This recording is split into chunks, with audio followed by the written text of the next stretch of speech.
ఏలూరు జిల్లా న్యూజివీడు భూ బకాసురులు రెచ్చిపోతున్నారు. కనిపించిన చోటును కనిపించినట్లు మింగేస్తున్నారు.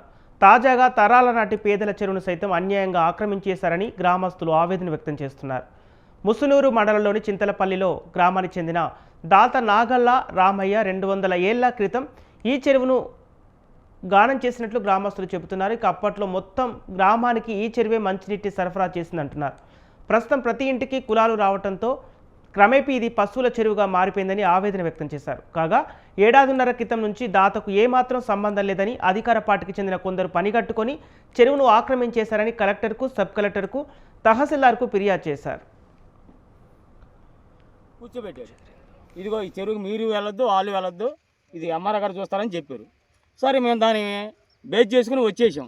మరలా అదే రోజు మధ్యాహ్నం 2:30కి మళ్ళీ పనులు చేస్తాం మొదలుపెట్టారు. మళ్ళా గ్రామస్తులు అన్ని కులస్తులు ఈ చెరువు గారికి వచ్చి మేము ఆ మిషనరీని ఆఫ్ చేసాం.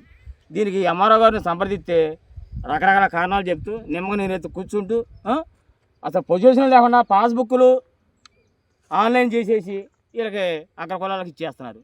అదేనో ప్రశ్నిస్తే మీ దగ్గర ఆధారాలు తీసుకురామన్నారు. చెరువుకి ఏం ఆధారం ఉంటాయి?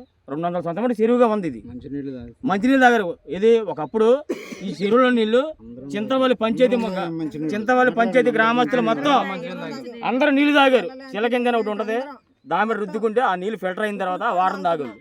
అట్లాంటిది తరతరాలు రాగా ఇప్పుడు పలానా అగ్ర కులాలు వచ్చేసి ఈ చెరువును ధ్వంసం చేసి నైట్ దీన్ని ఆక్యుపై చేసుకుంటే మా దగ్గర పట్టాలు ఉన్నాయి. ఎలా వచ్చినాయి పట్టా పాస్ పుస్తకాలు? అసలు పొజిషన్లో లేకుండా ఎలా ఇచ్చారు? పొజిషన్లో మేమున్నాం. పొజిషన్ లేకుండా ఒక ఎంఆర్ఓ కానీ, విఆర్ఓ కానీ, ఆర్ఐ గారు కానీ చెరువును పరిశీలించకుండా అంటే ఏది పడితే అది ఇచ్చేస్తారా? పట్టా ఉందని చెప్పేసి చెరువు కనబడతలేదు. ఇది చూడండి, మీరు అందరూ మీడియా మిత్రులు మొత్తం చూడండి, ఈ చెరువా కాదా? దీన్ని ప్రశ్నిస్తే లేనిపోయిన అభాండాలు చేస్తాం, పోలీసులు రామంటాం. పోలీసులు కూడా వచ్చి కూడా వాళ్ళు స్పందించకుండా రకరకాల దాడులు చేస్తే ప్రయత్నిస్తున్నారు మా మీద. చెరువు నుండి నీ ఎంత చూస్తాను బెదిరిస్తాం అతన్ని. అతను చనిపోతే ఏమవుద్ది? ఊరికిచ్చి ఏది దాడి చేస్తుంటే 112 కొట్టి గ్రామానికి వచ్చి పడిపోయాడు అతను. విషయం మాకు తెలియదు. నైట్ పర్మిట్ చేశారు. ఎవరి పనులు వాళ్ళు బిజీగా ఉంటున్నాం. వ్యవసాయ సీజన్ పనులు, మొక్కజొన్న పనులు ఇవన్నీ. ఊరికి వెళ్తే బతుకోలేం మేము, పేదలమే.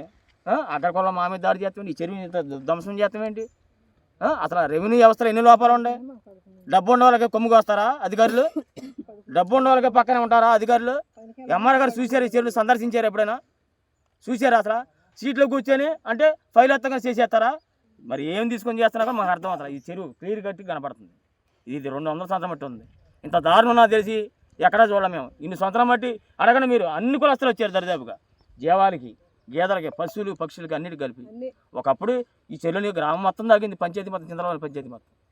వాళ్ళు చూస్తే ఈ చెరువుని ధ్వంసం చేసేసి మేము ఎంత అదే అడిగిన వాళ్ళు మేము ఎంత చూస్తాం, మీ లెక్కలు చూస్తాం. పోలీసు వారు వచ్చారు, తీసుకెళ్ళారు. మీరు వెళ్ళొద్దు అబ్బాయి అన్నారు. వెళ్ళం సార్ అన్నాం. మళ్ళీ అదే పోలీసు వారి సహకారంతో మళ్ళీ మధ్యాహ్నం పనులు చేస్తాం మొదలుపెట్టారు.